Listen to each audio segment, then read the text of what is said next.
Jadi tanya, sudah punya gagasan belum sejak muda? Ada nggak tulisannya? Ada nggak pikirannya? Ada nggak ceramahnya? Ada nggak pidatonya?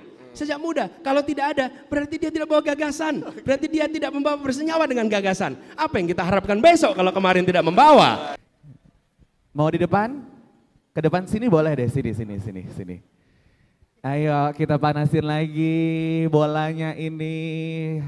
Haji Rashid Anies Baswedan. Apakah ia adalah calon pemimpin yang sudah pantas kita pilih, teman-teman? Kita di sini semuanya netral. Kita di sini akan menggagas dan melihat gagasan beliau. Ada di mana tadi ya?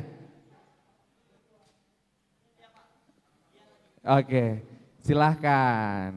Saya dipanggil Bapak, boleh dah. Panggil Paman aja biar lebih akrab. Iya, betul ya. Nggak ikut-ikutan.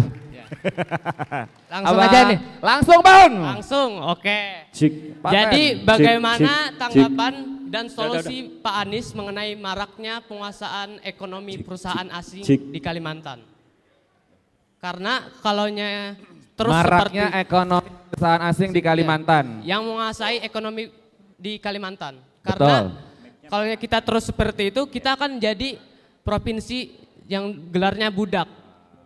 Dan kita tidak bisa menjadi seorang provinsi yang terkenal sebagai kepemimpinan dalam keekonomiannya.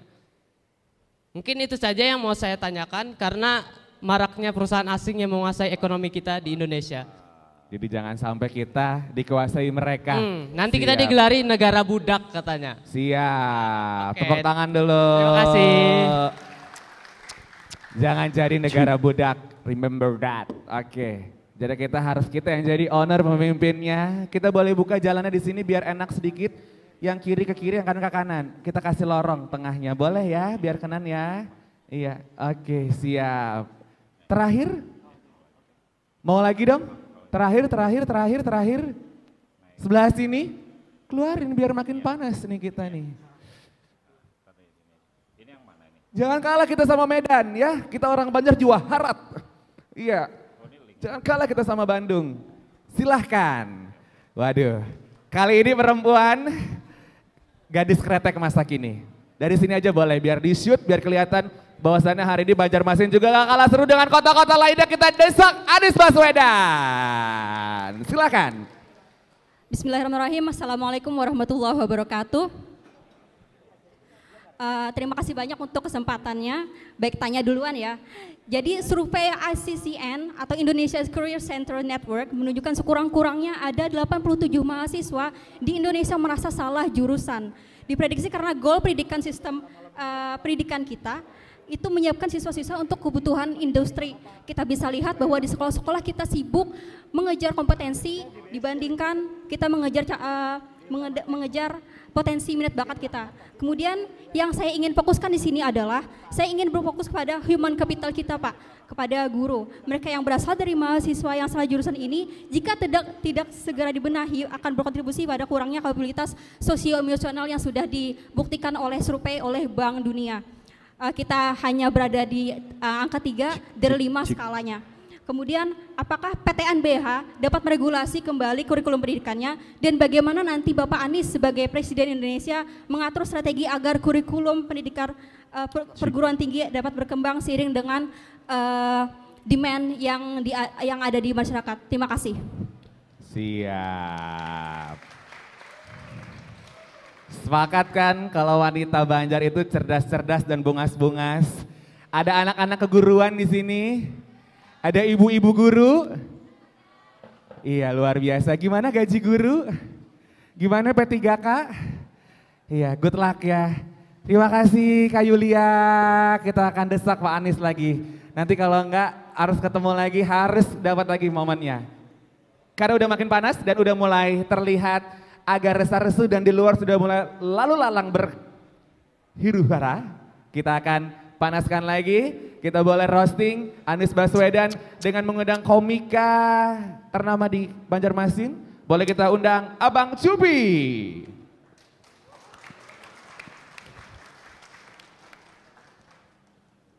Di satu tadi yang di link tadi.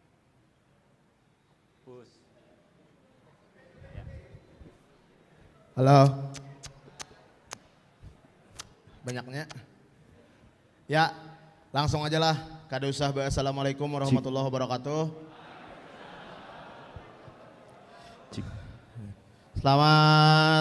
Selamat siang. Pagi gak masih? Pagi. Selamat pagi. Pagi. Ya, banyak mah menakuni. Dari mana?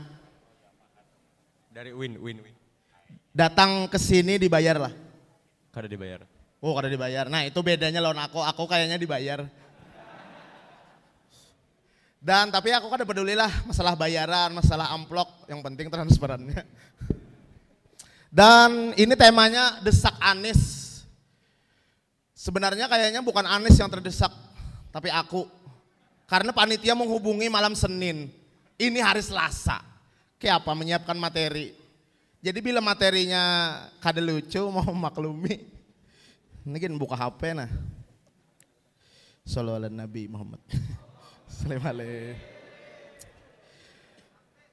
Dan panitia meminta mengangkat tema permasalahan di Kalimantan Selatan. Dan di Kalimantan Selatan ini memang banyak benar masalah. Ya loh. Apalagi di Indonesia. Tapi untuk mengangkat tema ini tidak mudah. Karena aku mengangkat perekonomian keluarga aja ngalih. Sakit.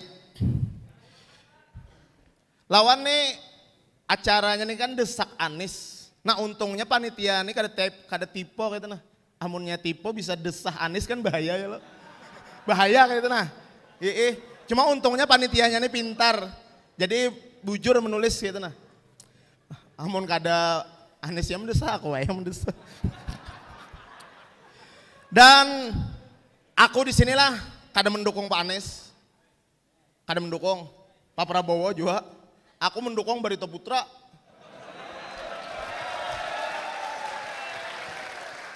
Soalnya Barito lagi di urutan ke-8. Anjlok mana? Supan aku. Sep Meratus. Nah kalau aku sambat Sep Meratus, menyelamatkan Meratus, menyelamatkan kehidupan. Nah itu, ini manu orang berapa ya tadi mana? Oh ya, Sep Meratus, menyelamatkan Meratus, menyelamatkan kehidupan, itu sautannya. Hah? Ngalih ya? Diserang gak itu kayak apa? Kemaju dah. Mamai. Aduh, hei. Jadi Anies nah. Sep Meratus. Ya kayak itu. Dan aku ini bekerja di dinas transportasi lah. Sebagai driver ojek online. Aku ini ojol Maxim. Promo. Dan jadi Maxim ini kadang macam-macam dapat penumpang. Terutama aku biasanya standby tengah malam di depan diskotik HBI. Jadi macam-macam penumpangnya nih. Mulai dari ladies mabuk, ladies bulik begawi, sampai ladies bulik begawi mabuk. Dan inilah isu-isu di Kalsel nih macam-macam. Yang dipinta nih nah apa-apa nah aku sambatin nah. Isu-isu anak muda aja, tambang, stunting, UMR, nasib guru honorer, IKN masuk juga aja, AMDAL, mah kada kebacaan lagi nih. Belum lagi mental health, mental health. Health itu kan kesehatan loh, mental tuh ya mental. Itu aja, kada ada apa-apa. Lawanlah, wah ini binian ngalih bener.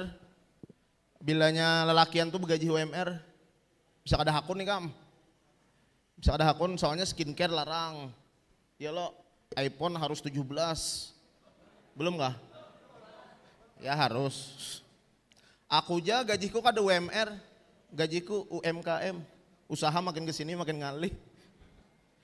Dan harapannya lah dengan datangnya Pak Anies nih menjadi buah yang manis. Dan Baswedan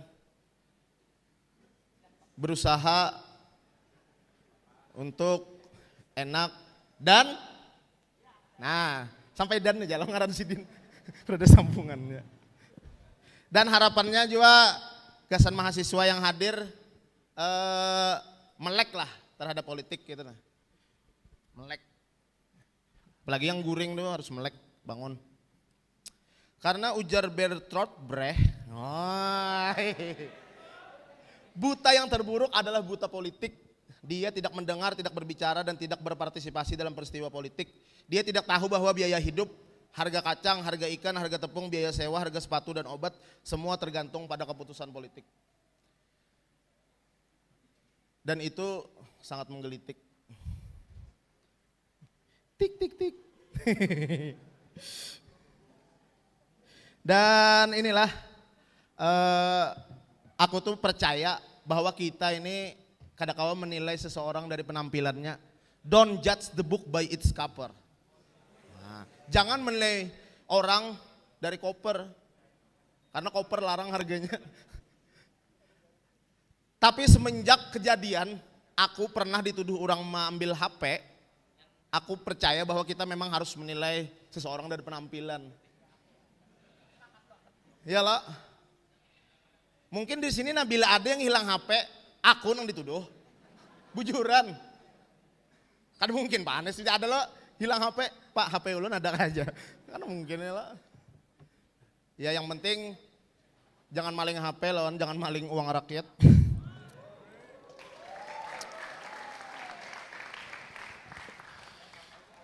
Dan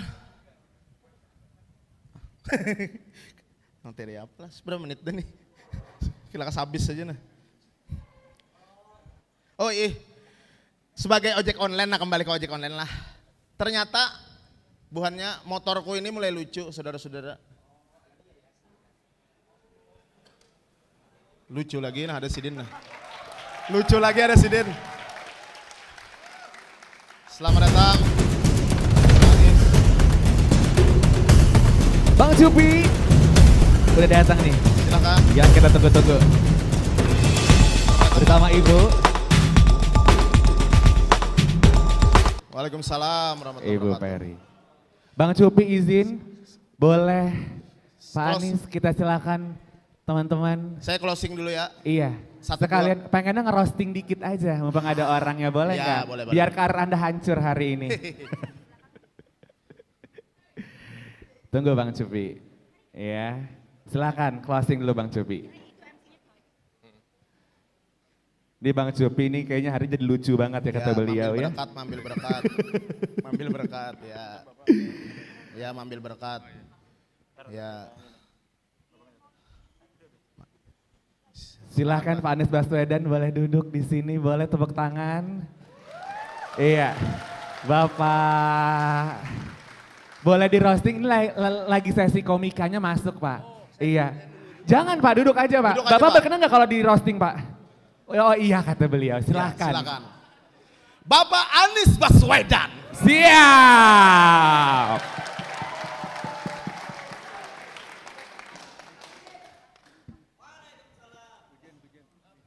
Siap. Oke. Saya harap jangan dikat ya. Bapak Anies Baswedan. Beliau ini keturunan bangsawan Arab. Kalau ulun, Saya saya juga. bahasa Indonesia adalah ulun tuh saya. Nah, sekalian melajari sini bahasa Banjar, aman. Kalau saya keturunan biasa, malah merosting diri sendiri. Di Kalimantan Selatan Pak, pernah terjadi banjir besar tahun 2021. Rumah saya tidak tenggelam. Ya. Tapi yang tenggelam adalah kepercayaan kami terhadap pemerintah.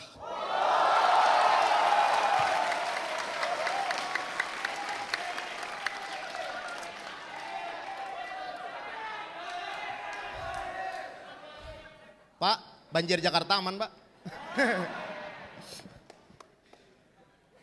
Dan yang lebih parah adalah banjir air mata.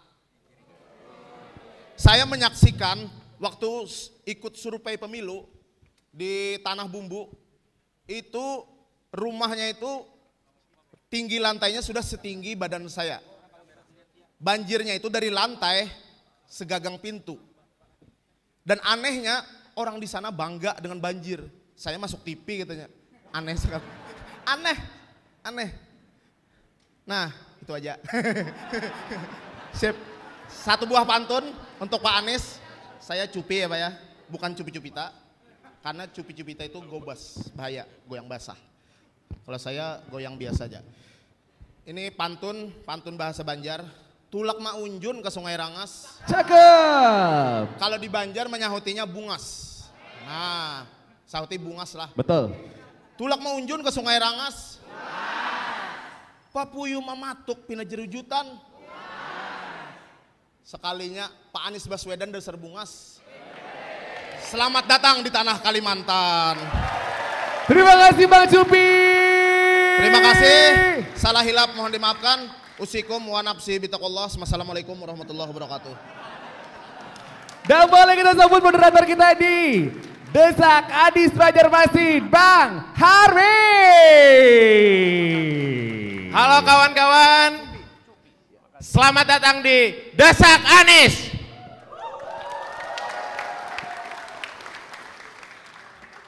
Selamat datang, Pak Anies.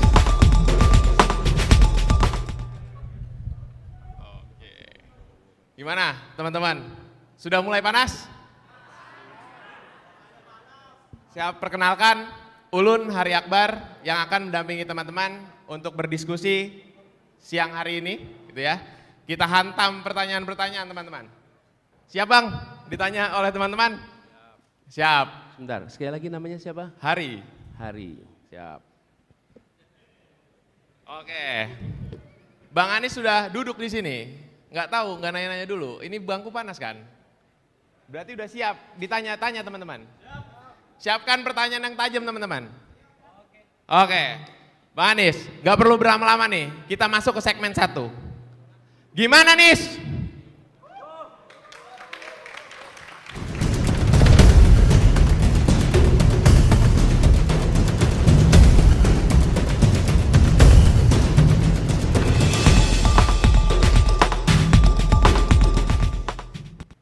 Bang, izin manggil Bang ya. Teman-teman minta panggil Bang aja lah, jangan Pak gitu. Biar dekat katanya. Nah, segmen 1 ini, Pak Anies, mau ini dulu, ngobrol dulu?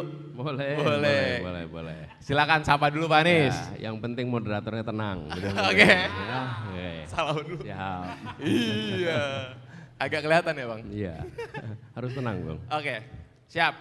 Bang Anies, gimana flightnya? Senang sekali, tapi alhamdulillah saya sampai di sini senang dan saya harus sampaikan terima kasih karena ini adalah hari kerja, jam kerja dan teman-teman semua ikhlas untuk berada di sini. Saya sampaikan terima kasih. Siap. Terima kasih. Karena ini semuanya pasti ada jadwal macam-macam dan pilih hadir ke sini. Terima kasih. Yuk silakan Bung Heri. Teman-teman merasa harus melihat dan datang ke sini karena kita sedang memilih pemimpin begitu ya. Oke Bang. Bang Anies, ini segmen 1 pertanyaannya hadir dari diskusi teman-teman Banjarmasin. Bang Anies, kalau Bang Anies jadi presiden, pembangunan apa yang mau dilakukan di Banjarmasin? Waktunya 2 menit, silahkan dijawab. Ya, jadi apa yang paling mendasar yang saya lihat di depan sana adalah salah satu yang paling besar itu disebutkan adalah kerusakan ekologis.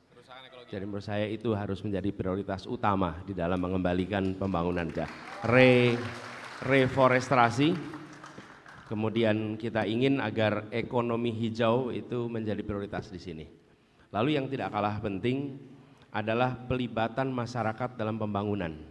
Karena kalau kita bicara pembangunan, jangan sampai pembangunannya dikerjakan di Kalimantan Selatan, di Banjarmasin, tapi yang bekerja dari luar Banjarmasin dan dari luar Kalimantan Selatan. Justru harus sebaliknya. Dan yang tidak kalah penting adalah memastikan bahwa pembangunan infrastruktur ke berbagai wilayah di Kalimantan Selatan terjalin dengan baik. Karena kita tidak menginginkan hanya kota yang terbangun, tapi juga kawasan-kawasan kabupaten. Dan kita membayangkan betapa rumitnya infrastruktur bila tidak terbangun sampai ke pusat bagi seluruh rakyat di Kalimantan. Nah, saya juga ingin sampaikan Banjarbaru dan Banjarmasin, ini intensitas lalu lintas itu cukup tinggi. Sebenarnya ini salah satu kawasan yang mungkin perlu kita bangun jaringan rel kereta api antar dua wilayah ini. Ya. Apa pentingnya? Shuttle, sehingga intensitas lalu lintas di sana bisa digunakan, itu salah satu contohnya. Jadi kami melihat prioritas itu. Tapi yang tidak kalah penting, ini soal ketimpangan ini serius. Ketimpangan ini bukan ketimpangan infrastruktur saja, yang paling mendasar justru ketimpangan pada pembangunan manusia. Kalimantan, Sulawesi, kemudian Nusa Tenggara dan seluruh kawasan timur tertinggal 10 tahun dalam pembangunan manusianya. Ini yang harus dikejar karena pada akhirnya pembangunan bukan soal jalan, pembangunan tentang kualitas manusianya. Masih ada 5 detik, Bang Anies? Cukup. Cukup. Oke, tadi komitmennya dipegang ya teman-teman. Mau ada reforestasi gitu ya, pembangunan rel kereta api dan kereta api, terus pembangunan SDM itu yang jadi paling penting. Pak Anies kayak mic-nya perlu ditukar. Oh gitu? Iya. Oke. Tes. Wah, soalnya Beda, biar ya. lebih jelas nih menjawabnya. Tambahin kalau gitu, treble-nya kurang ini. Ditinggikan treble-nya. Oke, siap. Tinggikan treble-nya, ini terlalu banyak bass-nya. Oke. Hal-hal detail aja diperhatikan. Berarti kalau jadi pemimpin mesti memperhatikan detailnya masyarakat, Pak Anies. Udah cukup puas sama jawabannya? Belum Bang. Kita lanjut ke pertanyaan berikutnya. Bang Anies, di Makassar Bang Anies pernah bilang mau membangun stadion Mato Angin International Stadium. Ya. Nah, di Banjarmasin ada klub sepak bola namanya Barito Putra, itu udah 5 musim tidak main di Banjarmasin. Apa responnya? Bang Anies, silakan. Begini, ini stadion sepak bola. Saya berdiri aja boleh ya? Boleh. Biar kelihatan semuanya ya, boleh ya? Berdiri aja ya. Saya juga Ini, jadi stadion sepak bola itu diperlukan bukan hanya untuk pertandingan sepak bola, tapi dia wahana mempersatukan kelompok apapun dalam sebuah kegiatan bersama. Itu pertandingan sepak bola. Jadi kenapa kami membangun stadion sepak bola seperti JIS di Jakarta? Karena itu mempersatukan. Semua datang ke sana, begitu bicara sport semuanya satu. Yang kedua, itu bisa jadi tempat kegiatan budaya, kegiatan seni, olahraga dan lain-lain. Jadi kami berencana bangun di Makassar, insya Allah kita akan bangun juga di Banjarmasin supaya klub di Banjarmasin ini bisa kembali bertanding di sini. Karena saya lihat datanya, katanya di sini ada klub bola Barito Putra. Ya. Dan Barito Putra itu kalau bertanding malah di luar. Ya, di luar Udah 5 tahun di luar Banjarmasin. Betul. Mari kita kembalikan Barito Putra untuk bisa bertanding di Banjarmasin ini. Jadi Wasaka International Stadium, itu namanya nanti. Oke, Wasaka International Stadium. Apa kepanjangannya Wasaka? Wasaka, di depan ada tulisannya. Apa Wasaka itu kepanjangannya?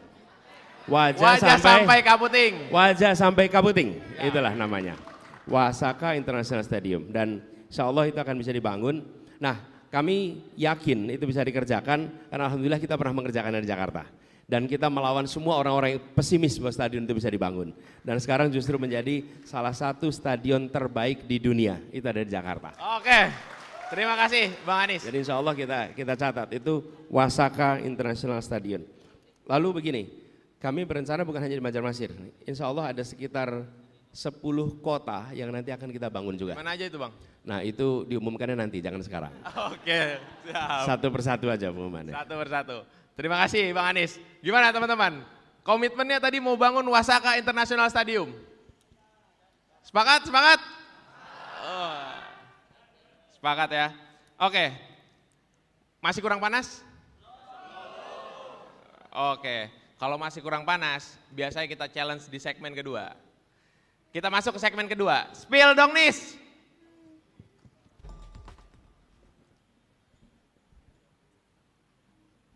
Oke.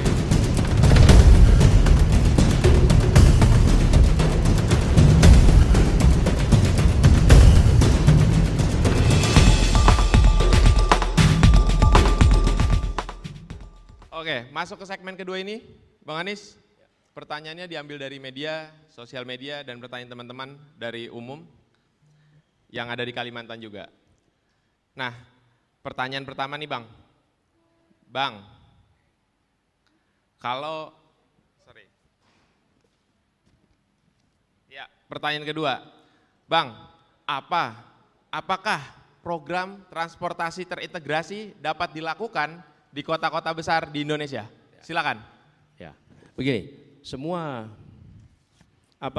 begini, ya, hari ini teman-teman sekalian, penduduk Indonesia 57% tinggal di perkotaan.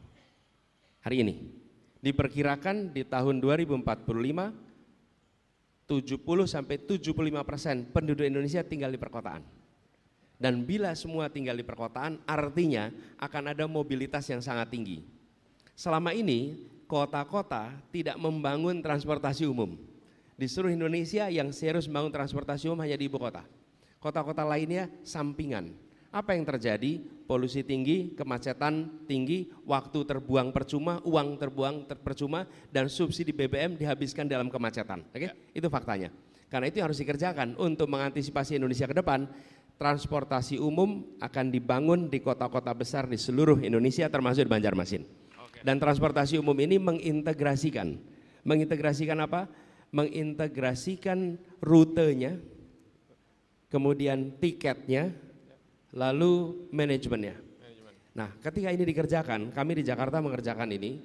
Di Jakarta itu transportasi umum semula berjalan sendiri-sendiri, diintegrasikan. Rutenya nyambung, lalu tiketnya satu. Sekali pakai kartu, tap, maka kemanapun pergi di Jakarta biayanya maksimal Rp10.000. Kemanapun perginya maksimal Rp10.000.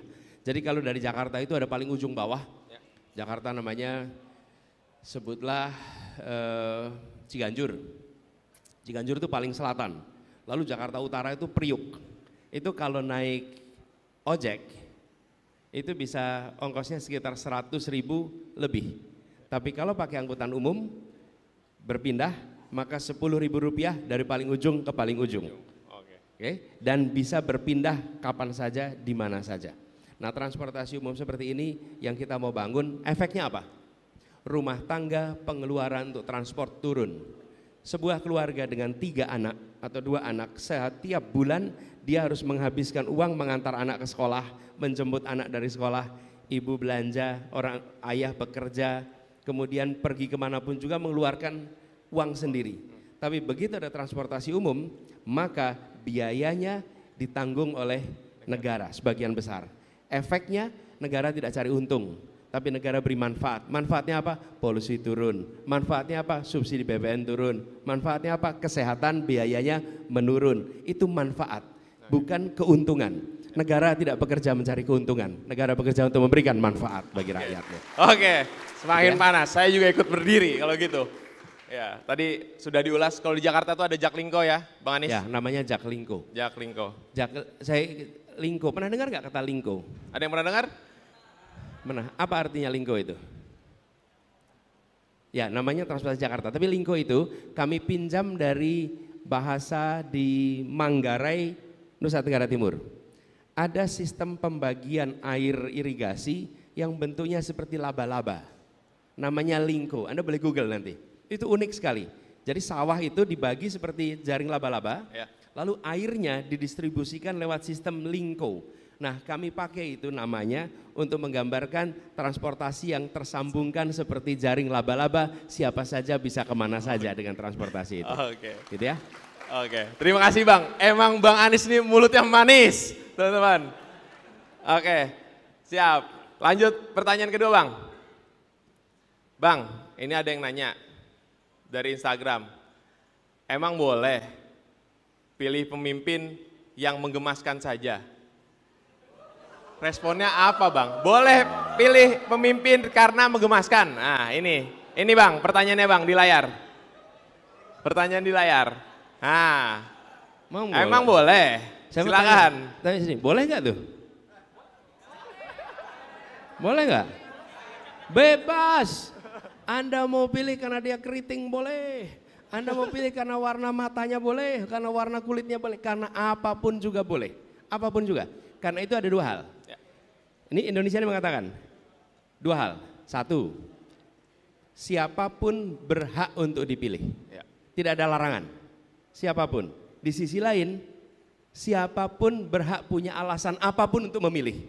Jadi di Republik ini itu tidak ada larangan untuk dicalonkan dan tidak ada larangan untuk memilih alasan dalam memilih pasangan atau calon. Nggak ada larangan sama sekali. Jadi tidak ada. Nah, kalau saya boleh menganjurkan, maka saya akan pilih berdasarkan satu, saya nih rekam jejaknya. Dia pernah memimpin tidak? Kalau tidak pernah memimpin, apa yang bisa kita harapkan besok ketika dia dapat tugas? Nih pertanyaan tuh.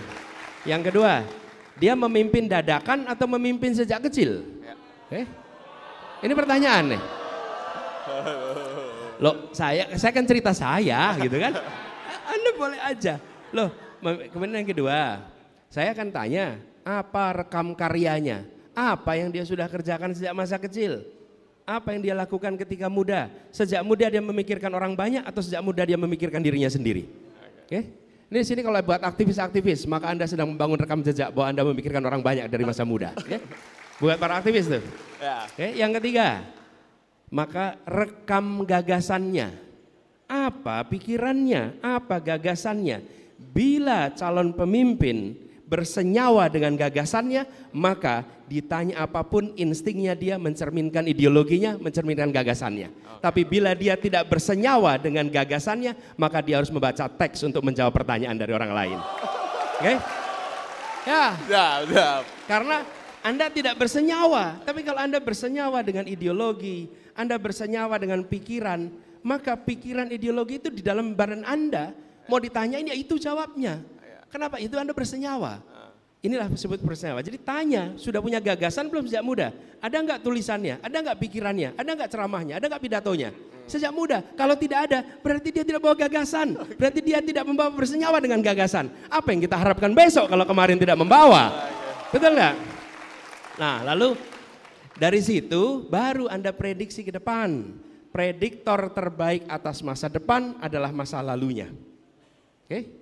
Karena itu kalau bertanya tentang seseorang jangan tanya, Pak besok mau apa? Oh dia bisa kasih jawaban yang Anda tepuk tangan. Tapi tanyakan, Pak dulu sudah berbuat apa? Oh saya akan berpikir tentang Indonesia secara keseluruhan. Memang dulu Anda memikirkan Indonesia, mana buktinya Anda memikirkan Indonesia? Masa lalu tidak bisa dipungkiri. Masa depan bisa dibuatkan jawaban yang enak didengar di kuping. Oke? Gitu jawabnya kira-kira. Terima kasih Bang. Jadi boleh-boleh aja ya. Boleh-boleh Tapi aja. kalau saya akan pilih berdasarkan rekam gagasan, rekam karya, rekam jejak kepemimpinannya. Kira-kira begitu. Oke, terima kasih Bang. Ini usul, kalau boleh speakernya dinaikin biar nggak mantul dari bawah. Ya. Itu speakernya di bawah pasti. Siap. Tolong teman-teman panitia. Oke, lanjut ke pertanyaan ketiga nih Bang. Nah, dari tadi waktu kita ketutupan Bang. Nah, 2 menit ya kata panitia. Siap. Satu jawaban 2 menit Bang. Nih cukup serius nih Bang pertanyaannya. Pak, tekanan hidup saya dari kantor sampai rumah berat banget. Bapak bisa apa? Saya sampai buat kena mental nih. Sepil program perihal kesehatan mental. Terima kasih, silakan Pak. Ya. Mental health to keep you sane, ya. Pak. Ya, begini, makin hari kita makin menemukan persoalan kesehatan mental. Ya. Kesehatan mental. Jadi saya ingin ceritakan apa yang kita akan kerjakan. Tapi sebelumnya saya akan sampaikan yang sudah dikerjakan. Karena akan itu kan besok. Pertanyaannya udah apa Pak? Gitu. Udah apa? Selama saya bertugas di Jakarta, puskesmas di Jakarta dibuat menjadi menangani kesehatan jiwa dan kesehatan fisik. Bukan hanya puskesmas mengurusi fisik saja. Kenapa? Karena mental ini sering terlupakan. Seakan-akan kalau puskesmas itu hanya untuk kesehatan fisik. Jadi Jakarta sudah mengerjakannya. Ketika kami bertugas di Jakarta, Jakarta juga kesehatan mental. Bahkan ada aplikasi khusus untuk respon cepat tes kesehatan mental. Jadi kalau ada warga yang pengen ngecek, saya ini sebetulnya sedang mengalami stres atau tidak, dia cukup gunakan aplikasi itu, gunakan, maka dia akan tahu apakah saya sedang menghadapi persoalan atau tidak. Dan bila sedang menghadapi persoalan, datang ke puskesmas terdekat, maka puskesmas itu akan membantu untuk kesehatan mentalnya. Jadi yang kita ingin kerjakan meneruskan Jakarta dengan cara membuat hotline untuk kesehatan mental, siapa saja dari mana saja bisa menghubungi untuk berkonsultasi dan nanti mendapatkan bantuan kesehatan mental. Oke. Dan ada faktanya di Jakarta, di Indonesia ini kira-kira sekitar 1.000 orang melakukan bunuh diri, sesuatu yang tidak nyaman. Per tahun itu kira-kira 1.000. Menurut saya ini harus dihentikan dengan cara ada bantuan. Saya beri contoh nih, teman-teman.